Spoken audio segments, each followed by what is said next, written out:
For me, getting a job is about being persistent. I was always very persistent with jobs.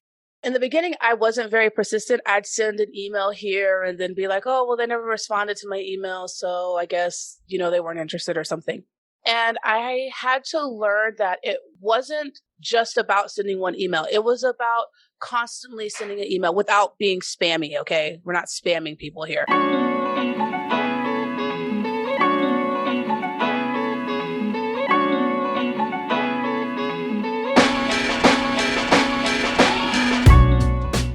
This is The Music Executive, a show where we talk about gig tips, music business strategies, songwriting experiences, collabs, and even more with industry professionals. Let's get into it.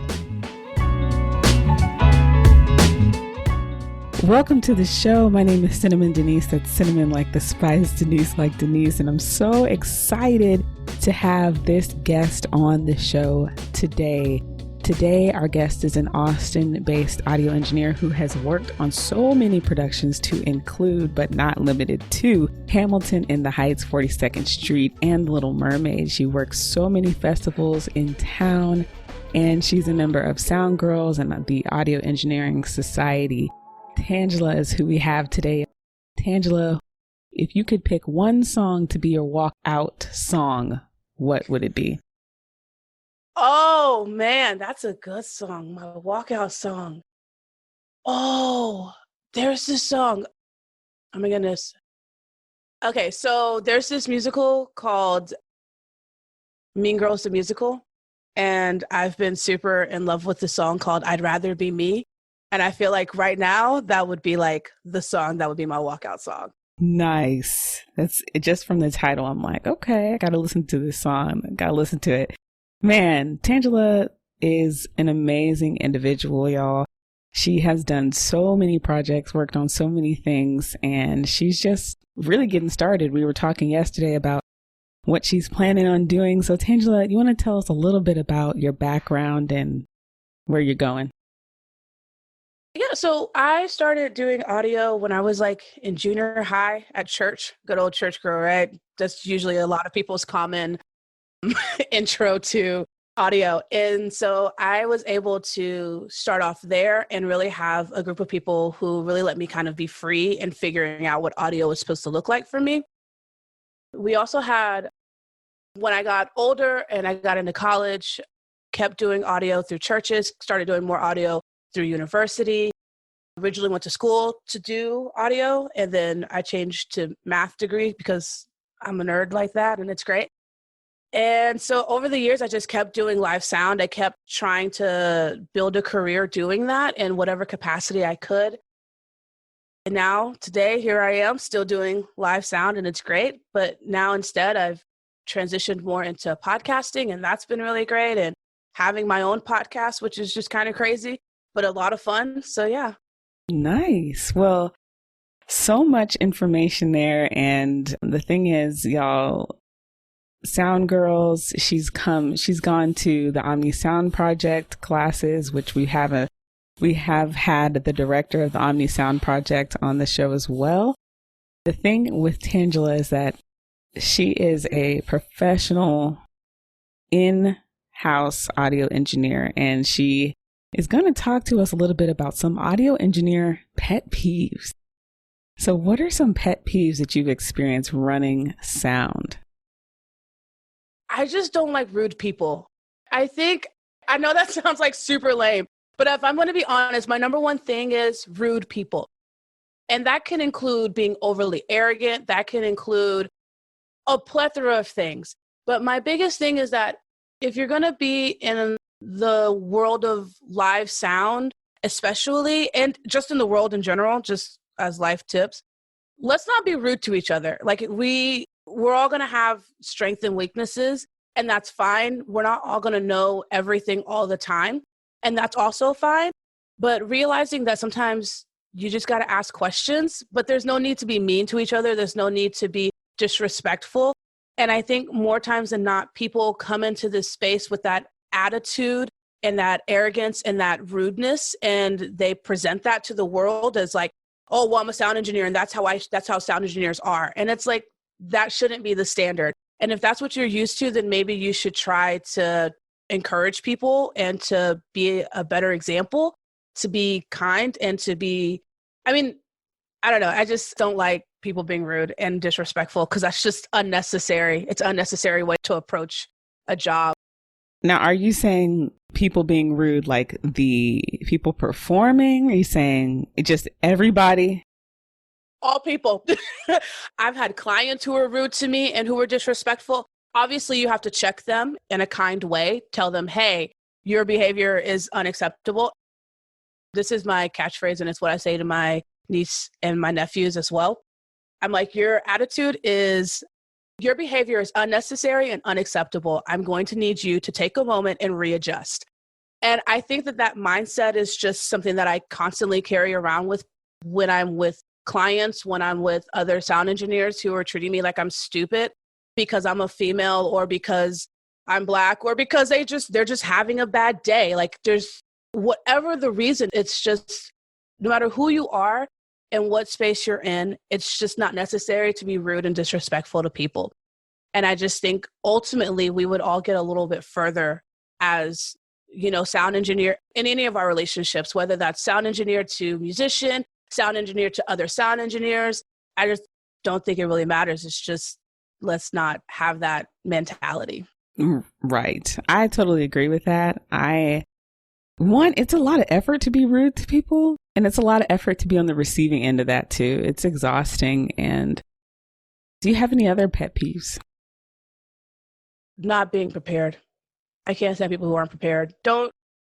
I have had people show up to gigs and they don't even know what they're doing. They're constantly on their phone. They're not in the moment of audio. And especially with these larger productions that I've been a part of, you have this team of, let's say, 5 to 6 individuals. And if somebody doesn't show up prepared and ready to work, it really hinders the group because then you have people trying to pick up that slack. And so for me, I just need you to be prepared. Mentally, I need you to be prepared. Physically, I need you to be prepared in the best way possible for you to be able to tackle that job. I've had people show up hungover from the night before, and to me, that's like asking for a lot of productions. To me, when you show up hungover or not focused and stuff like that, it could potentially lead to situations where people get injured and they get hurt because you're moving around heavy, large equipment, and it's going to take pairs to get a lot of that stuff put together. And so if you're not prepared mentally, physically, in all ways for that job, then to me, that is a huge pet peeve to me. Yeah. And you bring up a good point. Safety. Safety. People can get hurt. And not only is that a liability, but no one wants to get hurt. And, not for dumb reasons either, because you showed up unprepared physically, unprepared mentally. Now, let's talk about getting and keeping the job as an audio engineer. What is that like? Because so often, more often than not, you're trying to get a job as an audio engineer and you have to really know, if you're working at a club, the club owner, or you have to know the audio engineer, and then you have to kind of be on call. And what is that like? For me, getting a job is about being persistent. I was always very persistent with jobs. In the beginning, I wasn't very persistent. I'd send an email here and then be like, oh, well, they never responded to my email. So I guess, they weren't interested or something. And I had to learn that it wasn't just about sending one email. It was about constantly sending an email without being spammy, okay? We're not spamming people here. But just being regularly like, hey, I just wanted to follow up. Hey, I sent an email a little bit ago. I just wanted to check in again, see if there's any openings, any positions. I also think that a large part of getting jobs is having somebody that's already plugged into a community of sound. So I found my own mentors in the different fields that I went into, and particularly like in live sound.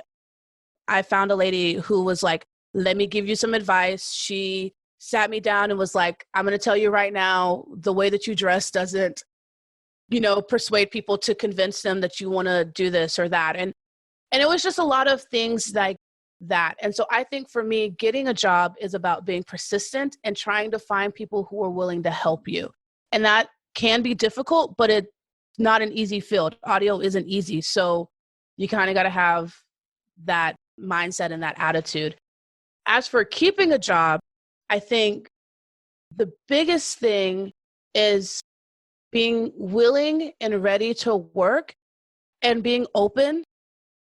When it comes to keeping a job, I think the biggest thing is being open to different possibilities.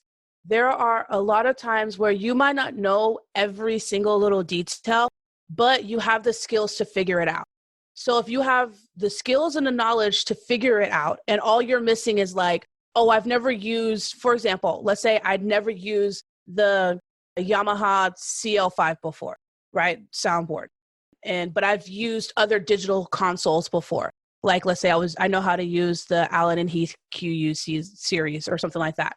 Okay, well, I know how to run sound on the Allen and Heath. That is not that far of a leap to then transition myself into being able to use the Yamaha. So being able to realize and transfer the skills that you already have, even if you haven't necessarily used something or know something prior, I think is a huge part of it. And also always having a good attitude. People don't really want to work with people who have bad attitudes. People don't want to work with people who are negative or being, negative Nancy's and walking around just with a chip on their shoulder. People want to work with people who are open, who are willing to get a job done, who's willing to work as a team player, who's willing to fill in whatever holes needs to be filled in so that way you can get the job done like it's supposed to get done. And I think keeping a job, that's the key to keeping it.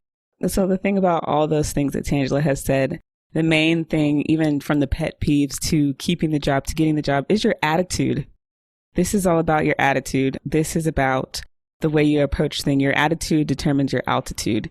And so many times we think it's about what we know. And sometimes it is about what we know. And sometimes it is about who we know. Sometimes it is about what we know. And sometimes it is about who we know. But it's so important to be persistent and have a good attitude, y'all. What is the biggest takeaway that you have gotten from your career, Tangela? I love what I do. I know that sounds like kind of lame and super cliche, but I think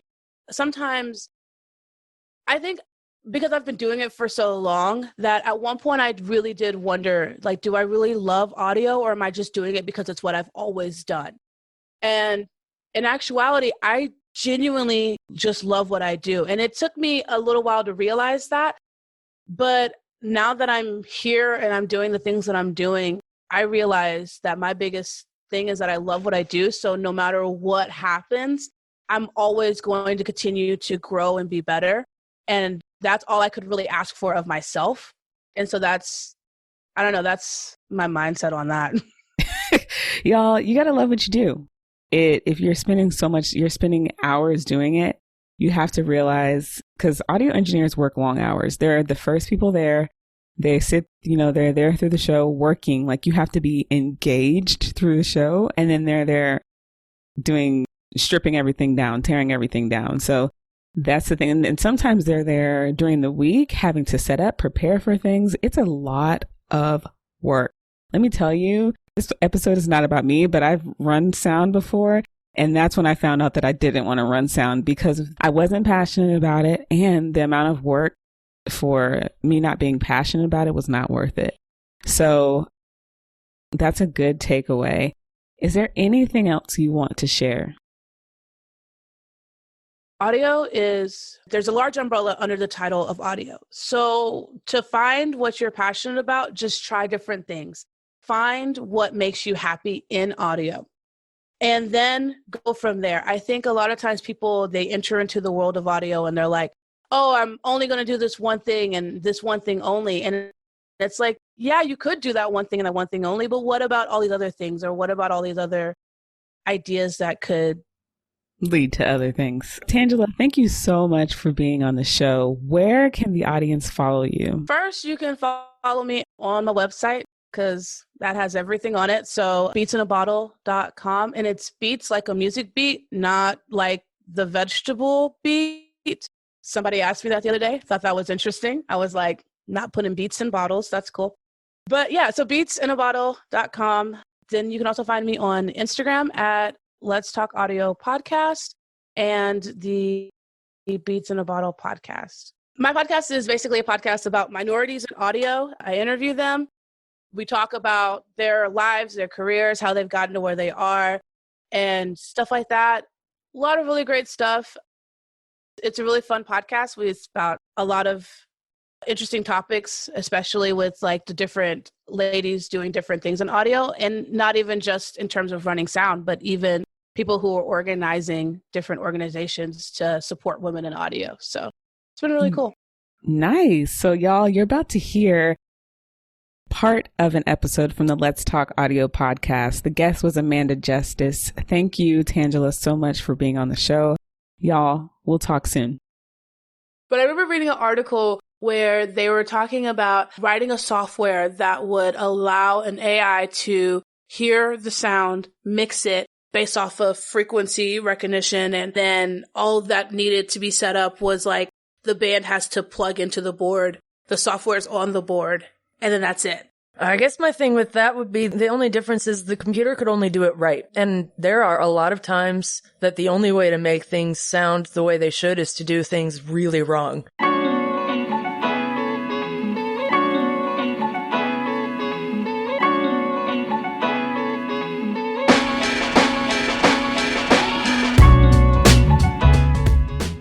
Don't forget to leave a rating of the show. It helps to make us better. Thanks so much.